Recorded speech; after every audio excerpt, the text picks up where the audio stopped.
What's up, everybody? It's Johnny Bronto here. It is Tuesday night, 8 p.m. EDT. Welcome to HauntScene Live. I'm your host. With me, as always, my lovely, beautiful, amazing co-host, Melissa Luque. What's up, everybody? Welcome to HauntScene. Yeah, thank you for joining us. It's been a couple weeks, right? Because we had a holiday weekend last week, and then we took the last week of June off. So we are back here to kind of start to wrap up our guest season, going into the spooky season. So that's a nice shirt you're wearing there, Melissa. It is. Okay? Do you know where I got it from? You got that from seeyouScared.com. Yes, I did, because I see you scared, Johnny. Guess where I got my shirt from? Somewhere. Wow. I got my from harddaddy.com. Harddaddy.com. All right, Johnny. Awesome. Okay, so we've got Byron here. This is going to be awesome. We're really excited about this guest. I got to get to a couple official things first. One, got to thank our platinum sponsors here. So thank you to the Fright Nights at the South Florida Fairgrounds, our platinum sponsor for this season. Go to myfrightnights.com. Make sure you put this haunt in West Palm Beach, Florida on your list for this season. Also, Woods of Terror in Greensboro, North Carolina, woodsofterror.com. Really excited about going and visit Eddie up there. Trying to decide what actual date we're going to be up there, but I am super duper excited about Woods of Terror. It's always a good time. That is going to be awesome. Also, remember, I don't know when this ends, and Byron might be able to help us with this, but the Orlando Weekly Local Notables, the Best of Orlando is actually still going right now. You can still vote for us, vote for Phantasmagoria, vote for all of our friends in every aspect of everything, but make sure you go in, vote daily for the Local Notables and HauntScene for Best Podcast. Last year, we actually came in second, which is awesome, and we were the only spooky podcast. So we were like the number one. So we were the number one spooky podcast in Orlando, obviously. So that was let's make it this really year. Cool. I mean, I was just happy to be nominated. Same. But eventually, we're gonna win. Yeah, we're gonna be at the very top. Let's do it. Very cool. Good vibes. Anything else we got to get through this weekend? Just a quick shout out. We'll bring this up at the end, but we will also be at the Texas Haunters Convention in Mesquite, Texas, outside of Dallas this weekend. We're really excited about going to visit all of our friends there. So if you are going to the Texas Haunters Convention, we will be at dark hour and all that stuff to see all of our friends there. We'll bring that up at the very, very end, but that's actually where we're heading down on Thursday. So without further ado, let's go ahead and let's bring on our special guest. And I'm also going to make sure that I unmute them first. Unmute them, You know what? That's cool. There we go. Let's do it. Byron. What's up, Byron? Uh-oh. I'm kidding. Oh, my God. You set me up for that. That was just too good. How are you, dear? That was really good. Oh, my God. I'm having flashbacks to when I really sucked at this. Freaked. Good job, Byron. That was great. Oh, you got me on that one, man. Oh, awesome. Keeping us on our toes. Thanks, Byron. No problem. All right. So, friend of the show, Byron. Last time on the show was 2 years ago in May. I looked. Okay. So it's Oh my gosh. I know. It's been a while. Yeah. It's good to have you back on. Yeah. You know, we miss talking to you. Absolutely. How have you been? How's things? Exhausted. Yeah. Just simply exhausted because it's been a very busy 2 years for us, and this year has been probably our busiest year ever, just cramming everything in. So it's been a little insane. Nice. Awesome. Well, let's do this because I'm lazy. I don't know if we did this 2 years ago. We didn't have the elevator pitch 2 years ago. We did have the elevator pitch. Oh, man, this is awesome. We're classier now, right. so yeah. So, we're fancier now. Fancy we now. have like animations and clips and stuff. All right, so here's what we do in the beginning because I'm lazy. I actually let the guests introduce themselves and talk about like what they are, what they're a part of, that kind of thing. So let's go and switch over the elevator pitch here. And we're going to put the camera on Byron here. And Byron's going to introduce himself to America. Who are you? What you do? Tell me your life story. Well, hello, America. Pleasure to meet you, America. I've heard some mixed things about you, but it's a very, very nice to have you here. So Phantasmagoria is a Victorian horror troupe. At times, we're also a Victorian circus troupe, depending on what we're doing at the time. Sometimes we do special events that are more circus-oriented, but for the most part, we are dedicated to horror. We bring tales to life through fantastical dance, special effects, projections, storytelling, large-scale puppetry, etc. And we mostly stay in the vicinity of the Victorian era and before. So we don't touch contemporary works. Where I tell people to think about radiating around Edgar Allan Poe, and that's sort of the type of works we do. How was that? That was great. I love the sound of your voice. I would love it to read me like bedtime stories, like to put me to sleep. You know what I mean? Well, everyone will die in them, but of course, no problem. Hey, you know, Yeah. it's a good time. I love horror, so it works. We love the macabre. Yeah, awesome. Okay, so I want to make sure that we show off like the aesthetic and some of the things that you're up to. But the first thing that everybody who's watching the show should do is follow Phantasmagoria on all the things. Go to phantasmagoriaorlando.com. Follow Phantasmagoria on Facebook, on Instagram, on Twitter, X, whatever you want to call it.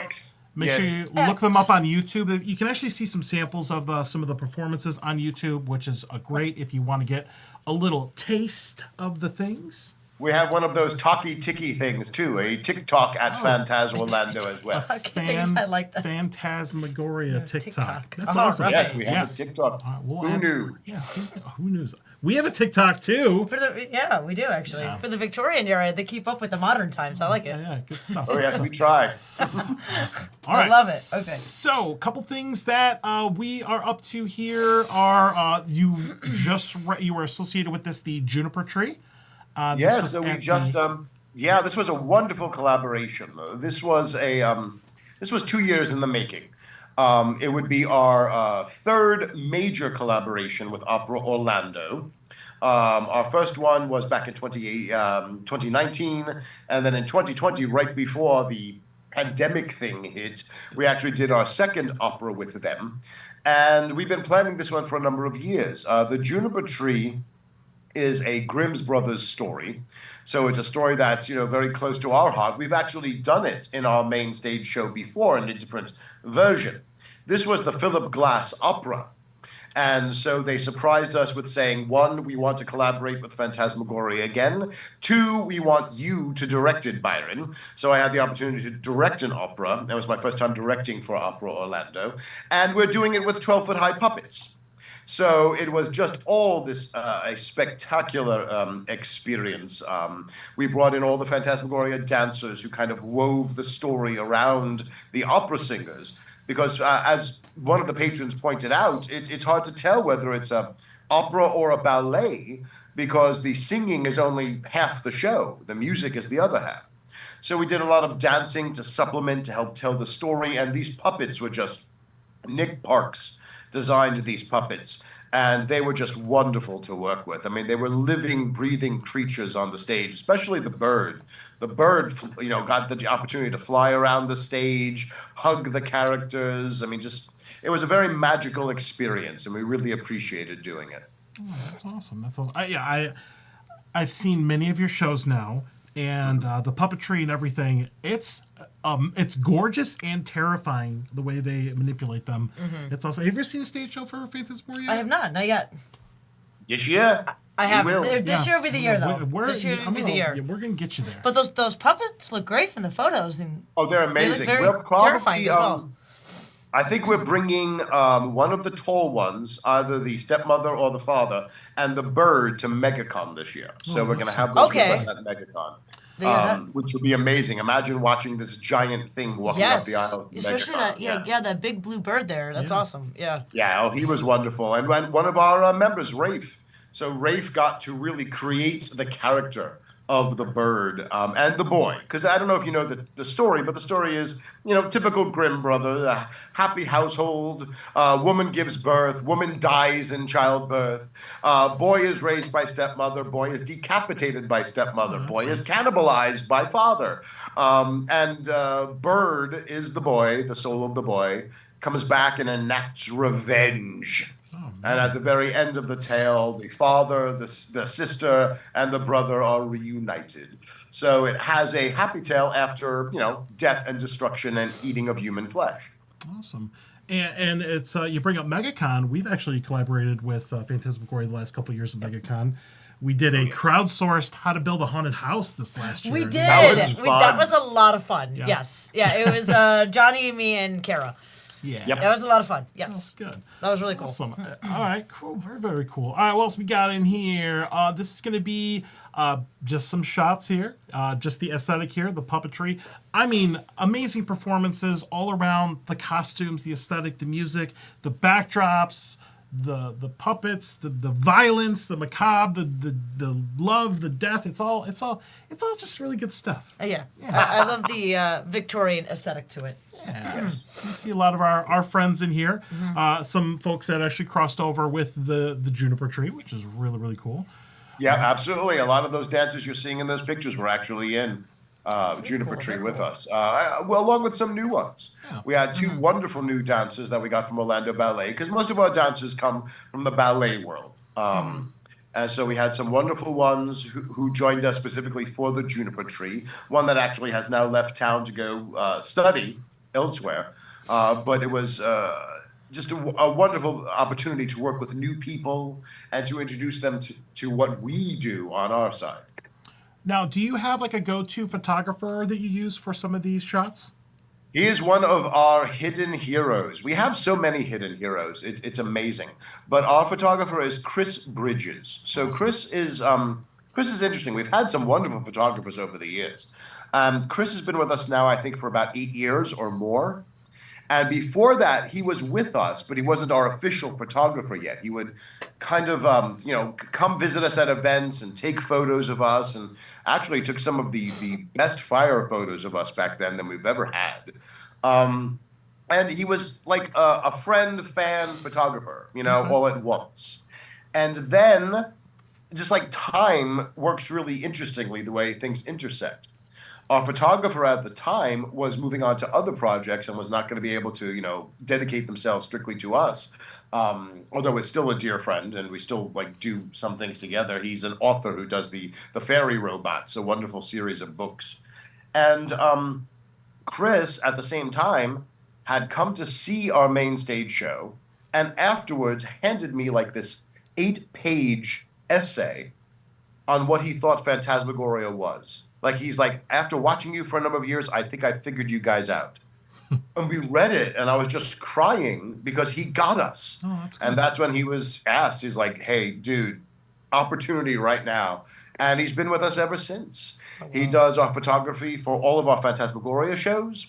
He does the photography for all of our Phantasmagoria adjacent shows. And he does the photography for Valencia now because, I work at this institution in town. And he has come in and he's doing all of our theatrical photography there. He's doing it for the boat, too, the Barbara Lee photos. We're all Chris. Cool. So Chris is absolutely wonderful to work with. He's with the Daytona Beach News Journal. Oh, okay. Cool. Very Very yeah, cool. great. That's awesome. Very, very talented. Yeah, great photos. Awesome. Love that. Yeah. Okay. All right, upcoming here, this is going to be in October, so if you want to mark your calendars here, definitely keep an eye on PhantasmagoriaOrlando.com. This is the Halloween series, the main stage show. Grim and Grimmer Tales, Phantasmagoria 15. Wow, 15. 15 years. Almost. And we were only supposed to be 1 That's year. crazy. It's amazing. Almost. Yeah. Wow, that's so cool. This is our newest tour show. Where every show involves a number of different tales that we tell and dances and all kinds of things. This is the first time in about 8 years that we're telling a story within a story.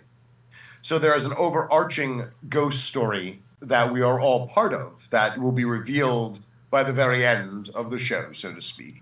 And throughout we'll be telling stories that revolve around children. Grim and Grimmer Tales. Oh, that's awesome. So we're going to be doing some of our Brothers Grimm tales that we have done in the past that have been very successful. We're going to be doing some brand new ones. We're doing one that we've done in the past, but nobody's ever seen live on stage because we did it in Plague Tales, which was the movie thing that we did years ago. So it's never been done on stage. We're doing an original tale that Eric Keevan always writes for us. Eric Keevan, who's a writer, another one of our unsung heroes, a writer from Seattle, will be writing one of our tales that kind of feeds into the overall ghost story. And we'll be doing some original music again from not just Josh Solomon, who's our composer, but also Momo Lin, one of our very cool. performers who's a cabaret singer, who will also be singing live again, creating awesome. music live for the show.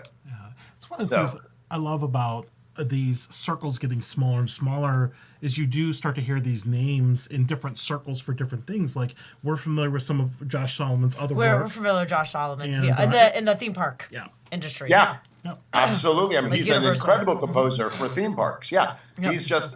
He's amazing. He's been one of our members for, I think, 7 years now. Wow. Oh, awesome. Awesome. Yeah. Yeah, he does some awesome videos too. I've seen a lot of his Yes. work, like video wise. Yeah.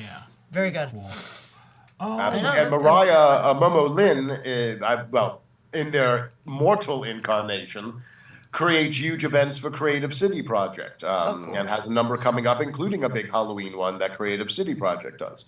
So yeah, so we our hands are all kind of out there. Oh, they're involved in Halloween nights at the Yes. at the Lou Gardens. Lou my Gardens. God. That was That's dude, that cool. was gorgeous. man. Johnny went to that last year, right? I mean, we got rained out, but it was Yeah. still. I would have been there all night. I would have just died Yeah. of pneumonia. It was really cute, really cool. Even if you've got kids or if you're an adult, we really liked it. See, this is why I love this stuff. 'Cause Yeah, same. talented people doing all the things. Yeah. All right, so other dates may be pending for these right here, so you might see some other things pop up here. Yep. Oh, they're And gonna plus be we'll in be doing Orlando. events all during that time period too. We do a lot of appearances and events, but these are our main stage tours. We're going back to, it's our first time back at Bay Street in a number of years. We used to love going to Bay Street. We stopped right at the pandemic. It's an opportunity to go back to Bay Street and perform there. Our main home is the Dr. Phillips Center for the Performing Arts. Right. And of course, Tampa Theater. This has been multiple years going the there. Tampa Theater. The Athens Theater, another home away from home, and the Riley Arts Center. That's just wonderful to go so far away and have sold out houses at the Riley Arts Center. It just feels wonderful. Yeah, it's really cool. I've been to Athens. I've been to Tampa. I've been to Orlando. So I've these venues it's cool because the venues themselves have their own personality, and it really helps. The show has a slightly different feel to it depending on where it is. A lot of it's like the same content, but it has a slightly different feeling. I don't really know what I'm trying to say, but it's really, really good. No, you're right. It takes on the atmosphere of the environment that we're in. You're going from a beautiful performing arts center, the DPAC, beautiful performing arts center, to a centuries-old theater with carvings all over it at the Tampa Theater. Oh, and haunted. And haunted. Yeah, a very galore. haunted theater. Yeah. We did haunted tours there for a while. Yeah. We did a ghost And tour it's- there a few years ago. It was pretty neat. It's just Yeah. incredible to see how it just, like you said, takes on the atmosphere. Yeah. One of the things we love about the Riley Center is it brings us back to kind of where we originally started. They have this huge black box theater that we perform in. So it's the one theater where we are face to face with the audience. We're right there with them, which we miss doing because that's how we started, face to face with the audience, So it's really nice to go back to that kind of feel for the show as well, So yeah, and we adapt the show to every space we go in. We show up hours earlier to readapt the show to the space that we're doing it in. That's cool. That's cool. Very cool. Oh, we're getting you to the show this year. Yeah, I still need to see the Dr. Phillips Center. I still haven't seen it yet. Come. We love working there. They're great people too. Yep. What's up, Indie Horror Junkie and Amy and David What's and up, everybody guys? checking in? What's up, guys? Thank you for if you're watching this live, tag us who you're involved with, where you're watching from. Let us know. Do all things in the comments. So Grim and Grimmer Tales, awesome coming on up here in October. These things do sell out, so do not wait on getting tickets. Make sure you do that. Don't hesitate. If you find one you want to jump on, do it. And then I don't know are you still going to be doing private bookings? Because I know you do this throughout the year. Okay, cool. Yeah, we do them throughout the year. We do tons of events. We just did a small one this weekend with Villicon, where it was really just like a pop-in appearance, where I went with Sadira, one of our belly dancers. We are constantly doing those kinds of performances, whether they're public performances, let's say for the Orange County Public Library, we do those kinds of things, or museums, as well as we do, hey, if somebody's having a birthday party and they like horror, call Phantasmagoria. We'll come by and have a good time. That's awesome. That's good. I love that. All right, so Grim and Grimmer Tales coming up in October. Yes. Really excited there. Something I'm super duper excited about here and because we already have the date that we're doing this, the Barbara Lee Ghost Cruise in Sanford on an old riverboat here. I was reading about this, and you can go to rivershiptix.com. There's a couple other websites to get in and go do this, but this is like a 4-course meal and all kinds of stuff. Now, currently, you're doing like a performance, like a wedding type event there on the ship. But Yes. when we get into October, did you want to give a quick synopsis of the event that's going to happen in there? Sure. Well, is it okay if I talk about the whole thing a Absolutely. little bit? Go How for it it. happened? Yeah. So this is, you talk about things going full circle in the world. 20 years ago, I used to do, before Phantasmagoria, I was doing a comedy wedding cruise on a ship called the River Ship Romance, which used to be up here in Sanford, Florida. And then that moved into us doing ghost cruises, not Phantasmagoria ghost cruises, but doing ghost cruises every Halloween. And then that worked us into also doing a musical with a woman who I've collaborated many times, Dorothy Marsick, called Respect. It's also known as This One's for the Girls. It's a big hit off-Broadway musical. So we did that on board. We worked straight on the river ship for about 6 years doing shows. And then the river ship itself closed down, the river ship Romance itself. So kind of went away. I was doing other things. Phantasmagoria started up in the meantime. Then I get a call from the old captain of the ship, Robert Hopkins. He's now in St. Louis working for the Gateway Arch Riverboats. He wants me to do both the wedding and the Phantasmagoria now ghost cruises in St. Louis. So we moved them to St. Louis, and we're doing them for 2 years, and then pandemic. So everything shuts down up there, right? Then earlier this year, I get a call from the new owners of the Barbara Lee River Ship. It's a paddle wheeler here in Sanford, Florida. And they're like, "Are you the guy who used to do the dinner theater shows? We want to talk to you." And we went in, and we're working together this entire year. The comedy wedding is on stage right now, which is fun because it's what we call a Phantasmagoria adjacent show. It involves our same people, but they're doing this kind of crazy Brooklyn, Dyker Heights wedding that goes wrong in every possible way that a wedding can go wrong, And then we're moving into October with the ghost cruises that we're doing there. And in fact, if everything works out, one of the incredible stars of the St. Louis shows is moving down here to do the ghost cruises with us. So I'm fingers crossed that actually does all happen because I love working with that person, which is wonderful. And then after we do the ghost cruises, Momo Lynn, our cabaret singer, takes over, and we're doing holiday cabarets on the Barbara Lee. So it's turned into this like side thing that Phantasmagoria does. It's still all produced by Phantasmagoria. It just isn't all horror. Very cool. I've got a question in here. Will the St. Louis crew be returning? They were awesome, and I really miss them. I miss them too. They're also, the pandemic kind of broke it apart, if you want to say it that way. We were actually, myself and Lady Sibirine, were actually in St. Louis rehearsing on the boat when the country was shut down. Oh, wow. It was kind of terrifying because by the time we got out of St. Louis, we were literally the last 2 people staying in the hotel that we were at. Mm-hmm. It was terrifying flying back, etc., and the ship, because of the nature of a ship, it couldn't even take to the water for a whole year. It was impossible, So right now, that wonderful cast of both Phantasmagoria and the wedding and all that stuff, they're different places, They moved, they're doing different jobs. So that crew is no longer there. I wish it was. Robert himself has moved on. He's no longer in I think he's in the St. Louis area, but he's not with the river ships anymore up there. So he's doing other kind of event work and things like that. So maybe one day we'll go back to St. Louis. I would love it. The last time we were there was for a convention the year after the pandemic, actually, performing with Phantasmagoria. But that was the last time we actually did anything in St. Louis. I miss it. Well, hopefully at some point we can revisit that.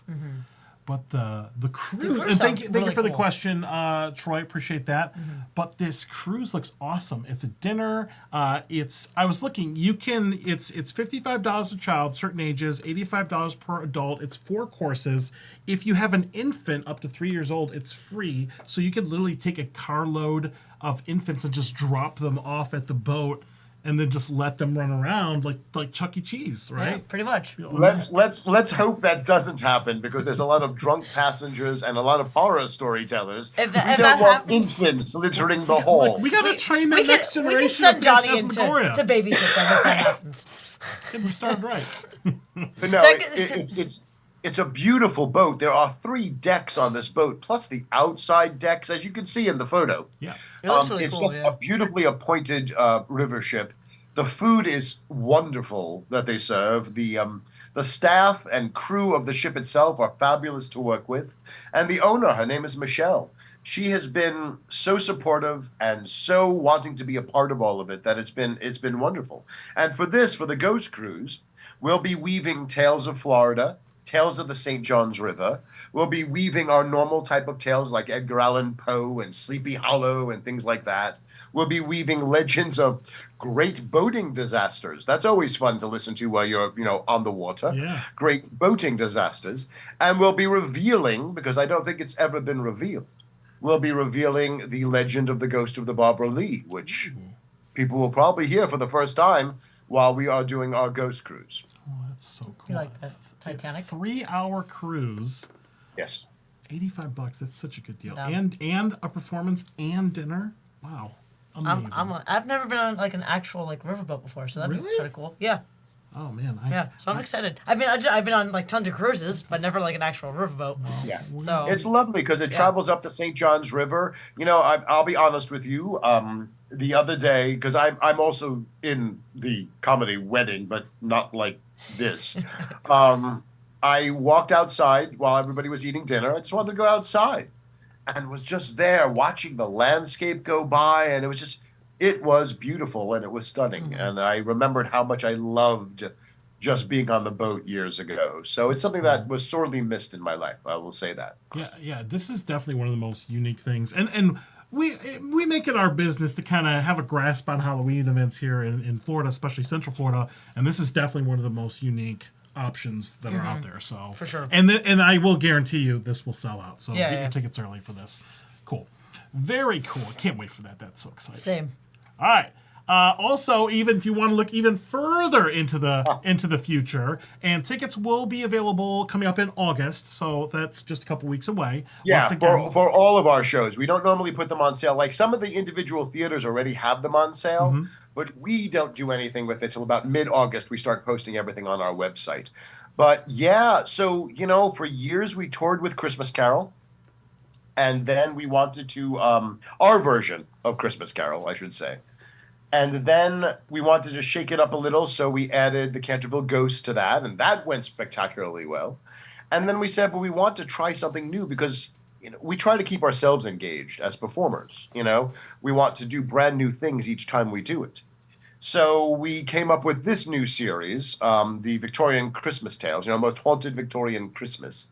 And last year sold out and went spectacularly, And so we're following the same model this year where we're telling about 7 different stories of Christmas, Christmas tales, including an original, more than likely, from Eric Keevan. I think the only one that we're going to retain, we have done that's right there, Canterville Ghost. We'll likely do Canterville Ghost again because this will only be our 3rd time doing it. that's so awesome.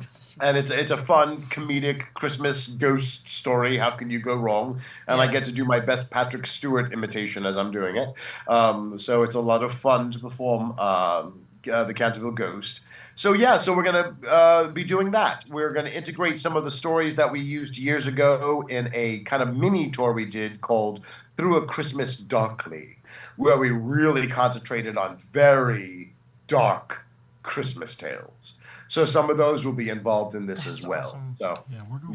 it's a lot of fun to celebrate Christmas in a different way, and not just Christmas, but the year-end holidays. Right. Yeah. We use the word Christmas only because it's the most identifiable for people. But it really involves all religions, all secular. It's just the end of the year holidays. Awesome. And what better way to celebrate Christmas than a haunted Christmas? I mean, keep that spooky season Let's going. go, man. And Let's every go. holiday. And I say I want to go and see this one. Yeah, so Let's do it. So our spooky stuff will include things in August, September, October, November, and with Spooky these Thanksgiving. Kinds of, we're gonna have And like spooky spooky Christmas. stuff 5 months out of the year. Spooky 365. The spooky Arbor Day, yes. man. Let's go. Let's go. Oh yeah. Well, Charles Dickens did not come up with the idea of the ghost story at Christmas. He was just playing into the tradition. Ghost stories were always told on Christmas, and there's so many different reasons why that have been given over the years. From a religious aspect, people say it was safe to tell ghost stories on Christmas Eve because it was the holiest night of the year and nothing can harm you. All right, that's a religious or a spiritualist kind of view of it. But the reality is, there's no televisions. There's a fire going in the fireplace. There are candles burning in the candelabras. What better tales to tell than ghost stories? Yes. And a whole cottage industry, M.R. James and all of those writers, cropped up with writing ghost stories for Christmas. And so it's not like we're discovering something, it's we're rediscovering a tradition that has gone out of the way for the last century or so. Love it. Awesome. I'm done. All right, all the social media stuff here once again, and on TikTok. Look up Phantasmagoria online. I know I missed stuff because we were talking earlier, but there's just so much going on. It's easiest if you follow Phantasmagoria on all social media to keep up with everything they're up to. Yeah, definitely go and follow them because they're amazing. Yeah. And Thank you. as you get to see the performances, as you get to meet these fine folks, you will find that you will see them in other productions and burlesque troupes and movies and creating music and all kinds of stuff and haunted houses and haunted attractions and all kinds of stuff. So they just kind of like, it's like a huge umbrella spider tree of amazing macabre people. It's great. Good job, John. Yeah. Awesome. Proud of you. All right. Well, you know what time it is, Melissa? Is it time for the 10 question clip? It is. Yes, because I see it on the screen now. Well, he can't see that yet. All right. I see the button. 10 questions clip. I can see it. Wait, here we go. 10 questions. All right. Don't look too close. Okay. Here we are. 10 questions with Byron from Phantasmagoria. Are you ready for this? This is like It's going to be like embarrassing YouTube questions where somebody asks me how many states there are, and I say, no. I don't know, 3? Nope. These are all curated. Everybody needs to know these things from you. Okay. Okay. All right. Sorry, I was thinking about the questions. Okay, let's go ahead and let's do it. Here we go. Question number 1. What are the origins of Phantasmagoria? The origins of the troupe Phantasmagoria or the actual concept of Phantasmagoria? Or both. Let's do both. All right. So the word Phantasmagoria is a centuries-old word. We did not come up with this word, nor did the video game that came out years ago, nor did various movies called Phantasmagoria. It means ghost show. And so it goes back, believe it or not, to the late 1700s, Wow. when they were just discovering things like shining light through glass things would give a slide on the wall and those kinds of things. There was actually a court case held because I think it was a king. I don't remember. I think it was in France where the ghost of a king was supposedly brought back because it was through a slide in a seance, and they sued him for bringing the ghost of the king back and things like that. So these existed all during the late 1700s, the 1800s, this idea of the ghost show. A lot of the Phantasmagoria techniques were then used by people doing seances, scamming people for money, and ghost photography, and the Pepper's Ghost was used in these kinds of shows, over the years. So the name goes back a long time. We use the name for a number of different reasons. Since I was a child, so the origins of Phantasmagoria go back to when I was a child. And my love of horror, my love of not just the old Universal horror movies, which we all, are raised on, but also the Hammer horror films. Oh, yeah. they have a huge influence on our aesthetic in terms of the way we dress and the way we hold ourselves on stage. Peter Cushing, Christopher Lee, all that kind of stuff. So when I was a young teenager, I fell in love with the concept of Byron and Shelley and Mary Shelley and John Polidori and all that. The book they were reading from was called Phantasmagoria, and it was a collection of German ghost stories. And that's what they were reading the night when, the legend begins in 1816, when Byron says, let's each write a ghost story. And of course, Byron writes drivel, and Shelley writes drivel, and Mary Shelley writes Frankenstein, which is one of the greatest horror novels of all time, and a lot of people argue is the first sci-fi novel of all time as well. And of course, John Polidori, who was a physician who kept them plied with drugs, writes The Vampire, which is the first kind of elegant vampire story. Before that was written, vampires were horrific, beastly creatures. So the word phantasmagoria goes back to all that. So 15 years ago, I was sitting in Atlanta after seeing a wonderful multimedia show from some incredible puppetry artists and musical artists. And I was like, I think I know what I want to do now, because for 2 decades I had been talking about a horror circus, but I didn't know what it was going to be. And I literally sat down and wrote the first Phantasmagoria in my hotel room in Atlanta, because I was up there teaching for the whole summer. So I wrote it there. I cast it over the phone, calling people I knew, say, hey, you want to do a show? And I came back to town and we rehearsed it, not knowing what it was going to be.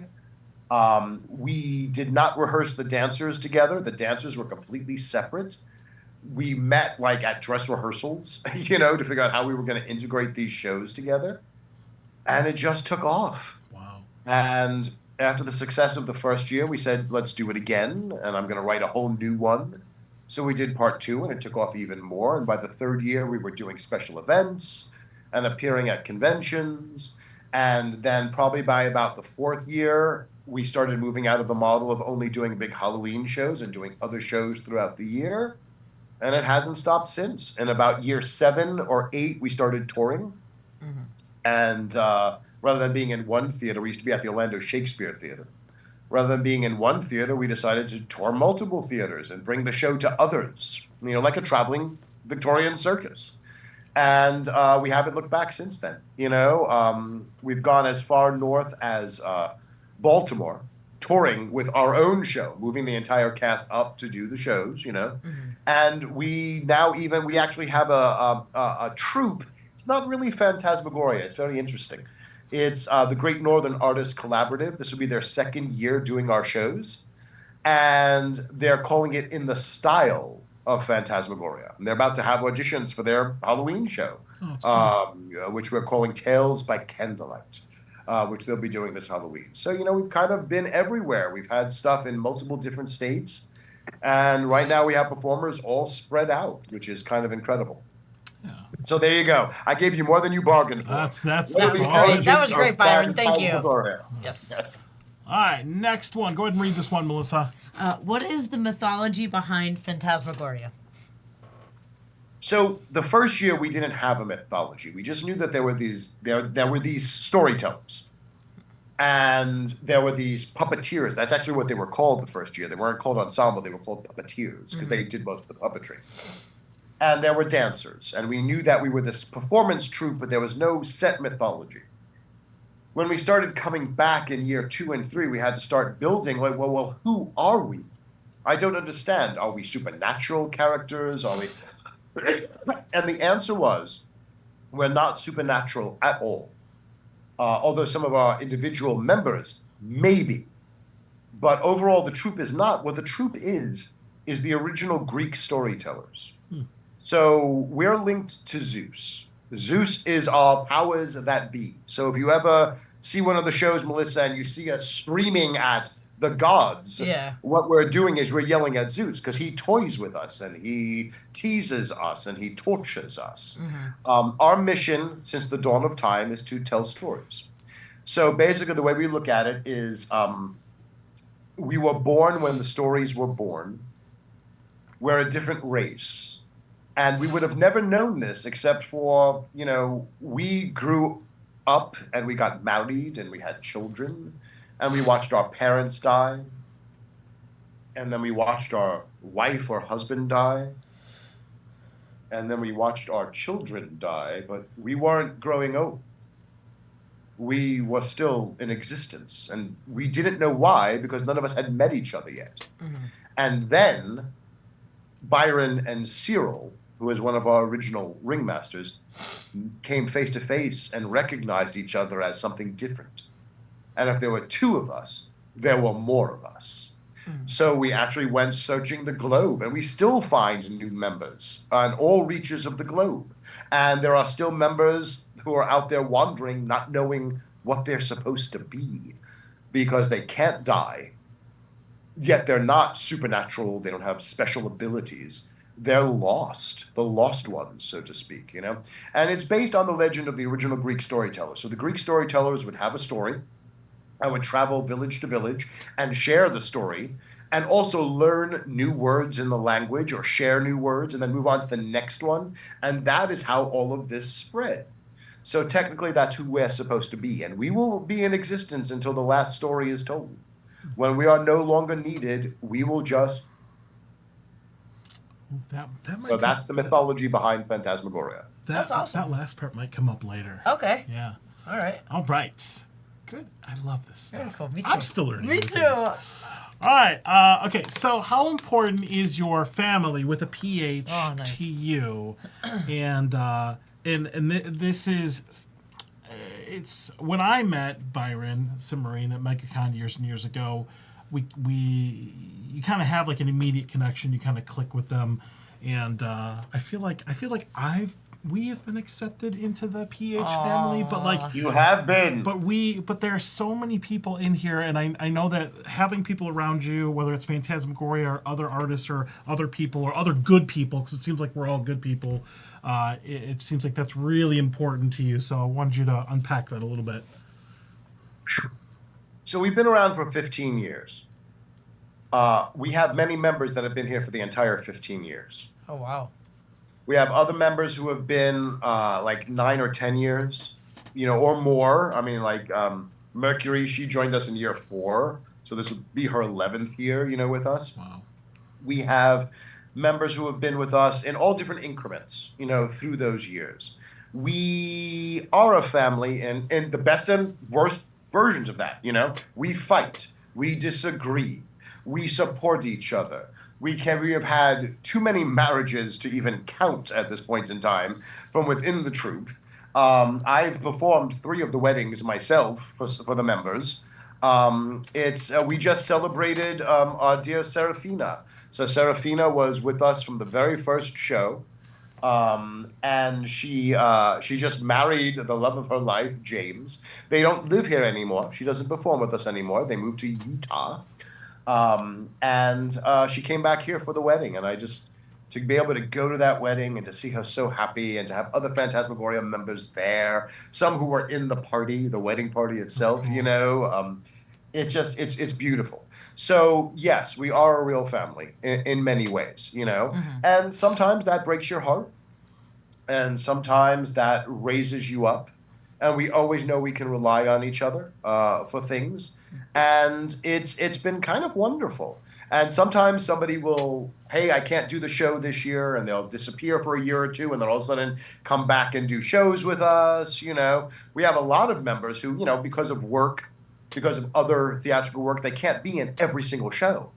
So it's wonderful to see them float back in, float back out, do a special event, go back out. One of them who's been with us on and off for, I want to say 11 years as well, is actually in the wedding, So and then there's new members of the family.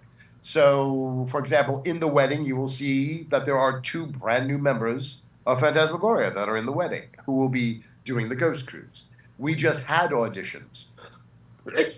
We go from 80 people to I think we had 30 at the callbacks, and now we're going to settle on 3 to 10 new members. Oh, wow. Cool. And it's their ability as a dancer, their ability and specialty skills. It's their ability as an actor, but it's also their chemistry. We look at chemistry. How is this? So, for example, it wasn't me who said this. It was our additional director, Mercury, who said, for the callbacks, do we want to bring some group members in and have them actually perform with them at the callback so we watch that chemistry?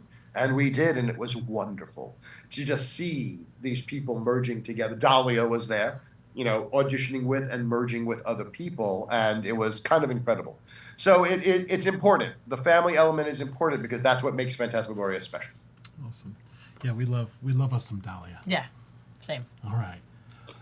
Next one here. And you did touch on this a little bit earlier, but I know that there are so many other people that are behind the scenes when it comes to unsung heroes. Costume makers and prop makers and weapon masters and fight choreography. There's just so much that goes into this. So a couple quick shows. Sure. Ozell Liana is our graphics designer. She's been with us for 10 years. She doesn't even live here anymore. She lives in California and still designs all of our graphics for us. Wow. That's awesome. Every year we know we're going to touch base and she's going to design stuff for us. Chris Bridges, who we mentioned earlier, who is like this with the troupe. He's one of us, might as well be. Dana Mott, who probably hates that I just said her name because she likes to, be quiet and hide behind the scenes. All of those wonderful projections and animatics that create our show. That Dana's been with us since year one. Year one, we had no projections. She would come over every day to help paint puppets and do things just because she was involved with it, Josh Solomon, who I mentioned, who is, of course, our composer and has been for a number of years. We've had a number of composers. Josh has been a composer from within the troupe and from without the troupe. In fact, we're talking about him appearing in one of the shows this year. We're going to see. Awesome. I can never underestimate the power of Megan Pelfrey and Crystal Becker, who is our production staff. MG, who joined us last year, who does some incredible stuff. Katie, who comes in and out helping us with the production staff behind. I'm looking at names because I don't want to forget anybody. It's hard. I'm like glancing over just to make sure. Shelley Henriette, who she and I go back 3 decades or more doing other shows. And she has been our costume designer since year 2, 3. And I mean, she's going to have to do 3 to 10 new costumes coming up very soon, for all the new members. She has set our style. She has set our color palettes. She has set all the different ornamentals that go on the costumes. Just incredible people that work with us, not to mention, of course, the members of the troupe itself. Stage combat by Wilhelm, choreography by, of course, Alina, etc. The people within the troupe itself, Cimarine with the fire dancing and the LED stuff. It's not one person. It's not Byron who does this. It's not a small group of people. It's the entirety of the group of people who created. So there are many, many unsung heroes. Yeah, Pandora, who does our makeups. It's incredible. Yeah, Pandora, who you speak about family, she made me cry last year because we were, she's the only time she's not been with the troupe is when she went away to college, and then came right back into the troupe. And we were talking, and she's like, "You do realize that I have been in Phantasmagoria more than half my life." Wow. Because she's now 26, 27, and she's been with us since 11. Oh, wow. And it's just incredible to think of how we've spent our lives together, all these people. It's just wonderful. What's up, Big Seth? happy family. I love it. Seth Kuberski's in here. What's up? Shelley Henriette, Brendan McWilliams, Dana Mott, all kinds of other names in here. So, Absolutely. It takes a village. It takes It does. The whole village. It takes a village. A village. Yes. A village. Yes, I There we love go. that. All right. Yes, Brendan does some of our mechanics for our puppets. Elisa Smith does some of the mechanics for our puppets and some of also the aesthetics for our puppets. I mean, just so many people that we have to say thank you to. Yeah, very cool. And we tend to, if you weren't mentioned, you're still loved. Can I also say one thing that will maybe make us cry? Oh God, I am vulnerable right now. You're gonna make me cry I'm on going to be camera? very sincere right now. Well, besides the fact that I love you, Johnny, Oh. that's not this moment though. That's afterwards. That's together when we're private. We'll talk. Yes, but so for us, time is always. That is a Phantasmagoria statement that we ended all of our pandemic shows with. We end all of our main stage shows with. It's for all those who have gone before. we've had a number of people pass away who were members of the troupe. And one year, we had multiple losses at once. Our set designer passed away, who is still listed as our set designer. Our jewelry designer passed away, still listed as our jewelry designer. Two of my mentors from when I was younger both passed away. So for us, time as always means that they've gone nowhere. They're still part of the family. They are still there, and they will be till we're no longer. You know, they will always be Phantasmagoria. So that is why that phrase exists and why it's important for us to always say it. For us, time is always, because we're giving thanks to everybody who has gone before. Yeah, honestly, I just thought it was a cool catchphrase, but that makes it mean even more. That's very sweet. All right, let's get into a couple. We'll get into one more serious one. We'll get into a couple fun ones. Okay. Real quick, what is one trend you would love to see come back into theater, and one trend you wish would leave? Good question. Whoa, boy. I'm thinking. There's always going to be shock theater. People are always going to do shock theater, and people are always going to try to capitalize on theater. Now, theater can be entertainment. You know, I don't pretend that we're just art. We are entertainment as well, you know. But people do things just to shock, and I wish that would leave. I wish people would understand that that's not necessarily in theater. A trend that I would like to see come back into theater is, you know, there's been bemoaning over the years about theater etiquette, and it is true. Now, we've been very lucky. We haven't had major breaches of theater etiquette happen to us, but I do see it elsewhere, you know, and so it's theater is a special night out, and we want it to be as accessible to as many people as possible, but it's also a special event. It should be a wonderful way for people who have lots of money and people who have no money to all come together and be together for a special event. You know, just like it was during Shakespeare's time. During Shakespeare's time, you had the people who could not afford to see it right there in front of the stage, and you had the queen up top, you know? And they all lived and breathed the same air together. I wish for more of that. You know, we as Phantasmagoria, we wish we could raise prices, and we refuse. They've been asking us for years, hey, why don't you raise your ticket prices? And we're like, because then people can't afford to come see us. So we keep it as low as possible within the parameters of being able to perform in these venues, you know? Yeah. Because we want that dedicated audience. So I just kind of ruminated on a couple of different things there. Yeah. Thank you for the stars, Peter. That's awesome. Very, very cool. Awesome. Okay. All right. So go ahead and read this one, Melissa. We'll get into some fun stuff. What is Byron's guilty pleasure when it comes to snacks? Pick 3 snacks. Oh, snacks? This is a fun one. I want to know this one. Snacks. Yeah. Well, you know, there is nothing guilty about loving chocolate everything. So He's chocolate right. is my nemesis. Chocolate is everything to me. My guilty pleasures are cough drops, believe it or not. I was going to say, that looks like a cough drop. I am addicted to cough drops. Like right now, I'm actually kind of sick, so I kind of need them. But even when I'm not sick, there's always a cough drop in my mouth. So it's got to be some kind of strange addiction that I'll be treated for in later years. Especially the ones that just taste like straight up candy. Candy. Like the cherry And then ones.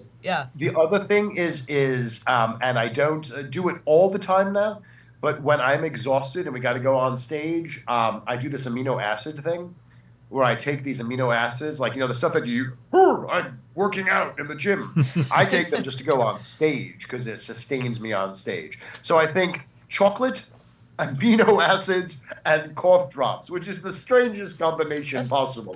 But those are my guilty pleasures. All right, so I think this next one's going to be kind of a layup here. But Okay. So that being said, with those 3 picks, now pick one and the others cease to have ever existed. Which one would it be? Is this even a question? It'd be chocolate. Chocolate eyeglasses, chocolate cravats, chocolate laptops, just chocolate everything. Everything. If chocolate in existence would just be chocolate cough drops, chocolate amino acids. There we go. Just chocolate everything. I would eat everything around me. Yeah. That's cool. Yes. I would eat my whole house. Yep. All right. Very cool. Okay. Another fun one. Go ahead and read this one, Melissa. Every single Muppet auditions, and you have to keep just one. Which one would be the most seamless addition? Oh, we stumped him. Because you just went through a big, huge auditions. I think callback wise, I think Oscar the Grouch would get a callback. I think that the Count would obviously get Yes! Yes. Gotta count I on the think count. Big Bird's elegance, like you can see Big Bird with a monocle on stage as one of our characters. Definitely, Old Yeller would definitely get a callback. But I think the person who would be the most dynamic and I can actually see in the Phantasmagoria outfit would be Miss Piggy. Oh, I Yes. think she would be an amazing storyteller. I think she would hold us in the grasp, and she would also scare the bejesus out of all of us at different times. So I would have to say, while I love the others, Miss Piggy would definitely make it within the troupe. Yes. I could totally see Rizzo too. Could you see Rizzo do it? I would love Rizzo. Oh, absolutely. Rizzo's my favorite. I would love to see a Muppet version of Phantasmagoria, Wow. like a Victorian version of Muppet. How awesome would that they be? Have the, Well, they have the. do you guys know, Christmas Carol? They have the Christmas Carol, yeah. You guys know Jeff Jones, the artist? Yes. Very Yeah, familiar. so we're talking about him doing, we actually talked last year, because I own some of his work. And we talked last year about him doing a sculpture of his version of what a Phantasmagoria performer would be. Oh, that's cool. And Okay. so I just saw him at VillaCon. Yeah. And I said, we need to do that this year. So I'll be getting with him, and what I'm going to do is just send him a ton of photos of us and say, you create what your vision of a That would be Phantasmagoria. awesome, yeah. Yeah, I would That's love so that. cool. I would love that. Awesome. I just put a cough drop in, not a chocolate one. Unfortunately, I think we need to invent I think we need to that. invent chocolate Yeah. cough drops just for Byron. I love it. All right. What is because you talked about people coming and going, or in and out, that kind of thing over time. What is one thing that future generations of Phantasmagoria must always hold true to? The stories. I mean, that's our whole mission. Our whole mission is to tell the stories. It's not about us, although our story is involved in that, obviously. It's about the stories and being true to the stories. I've watched people, do a horror tale and they're spooky and scary and they're trying to scare you, and that's not what was written. The great literature of horror was all about truth. And honestly, things like vulnerability. Edgar Allan Poe creates some of the most vulnerable yet horrifying characters of any author, So you have to reach the truth of the characters. Don't try to be frightening. Don't try to be scary. Try to be truthful. And that's what's going to be the most terrifying. Absolutely. Absolutely. So I think that would be it. Just tell the stories and tell them the way they're meant to be told. All right. It's cute. One last theoretical question here to wrap this thing up. Actually, I've got one more after this. Sorry, I miscounted. What is one historical moment that you wish you could attend, or being that you're like an immortal being, or revisit? My whole life, a lot of the layers of my life as the other guy, but also as Byron, just go back to that summer of 1816. Actually, I shouldn't say the summer of 1816. It's the year without a summer. A volcano had erupted the year before. The ash had covered the sky. When Byron and Shelley were telling these ghost stories by candlelight, it was midday. There was no sunlight. So I would say, back to those moments when that kind of the romantic time period, when Byron and Shelley were writing, when this young girl, Mary, was going, I think I have a story, and she started writing hers, mostly not just because of the historical idea of meeting all of them. For example, I probably would be terrified of the actual Lord Byron. He was not a good person. He was known as His Satanic Majesty in his own lifetime.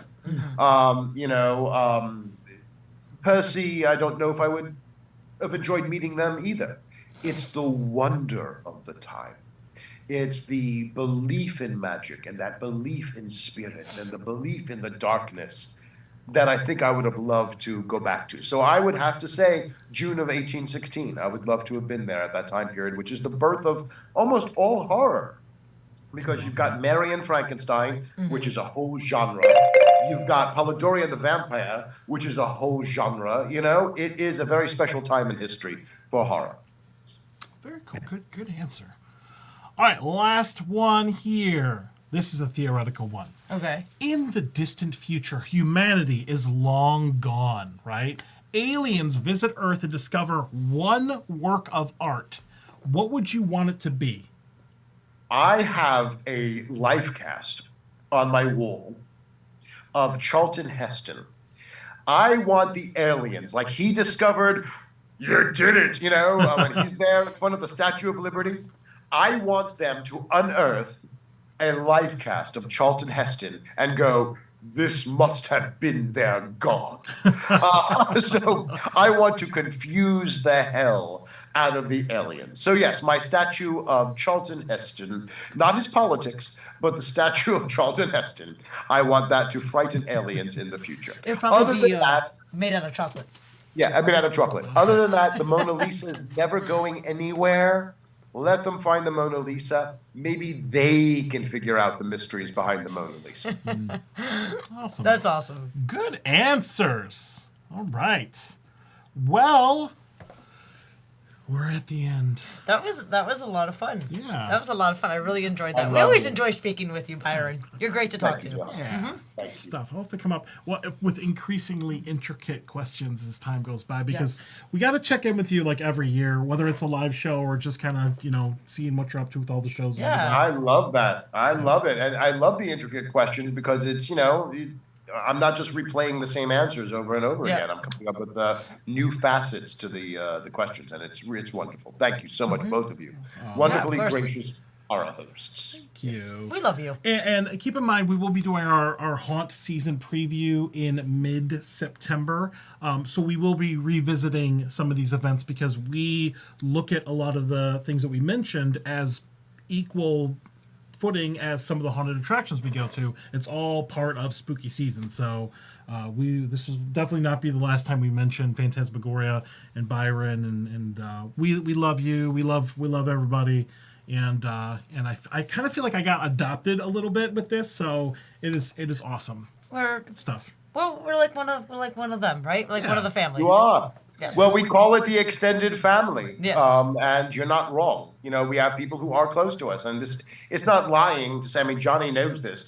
It's not just here that we're talking, oh, look, I got a text from Johnny Bronte, I mean, it's we know each other in other aspects of our lives as well. Yeah. Absolutely. Yeah. Absolutely. Cool. All right, well, let's wrap this up. Any shout-outs, any last goodbyes that you want to mention, Erwin?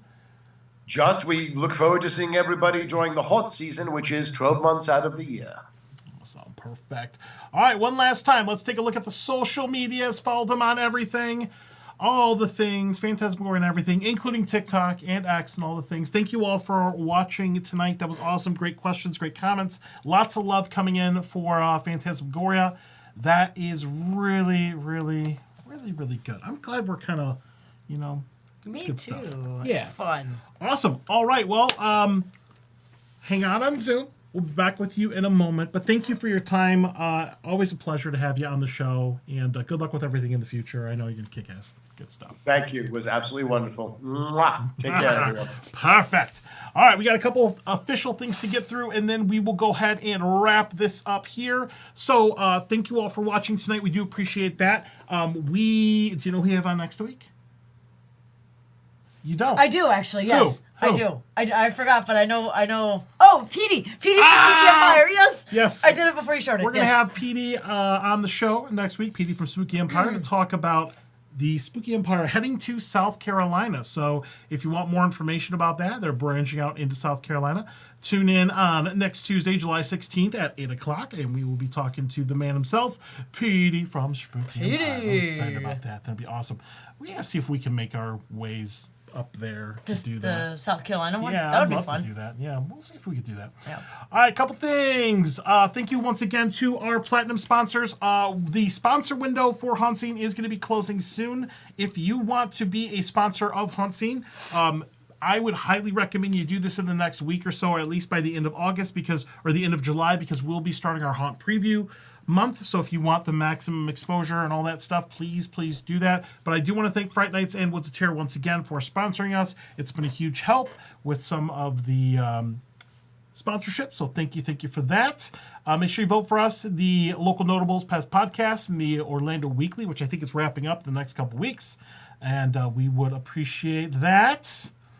But I think that's going to be it for us tonight. So, yeah, good show. That was a good show, man. Yeah. That was awesome. Well, I mean, great guests make great shows. It's Absolutely. not about us. It's about putting the spotlight I agree. on our friends. 100%. Yeah. Awesome. All right, well, let's go ahead and wrap it up. Till next time, Spooky Easy! Happy haunting! Have a good night. Bye. Did you really forget? I just drew a blank there. I It's don't know. 2 words. I don't know, man. Till next time, Spooky Easy! Happy haunting. Have a good night. All right, bye, everybody. Yep.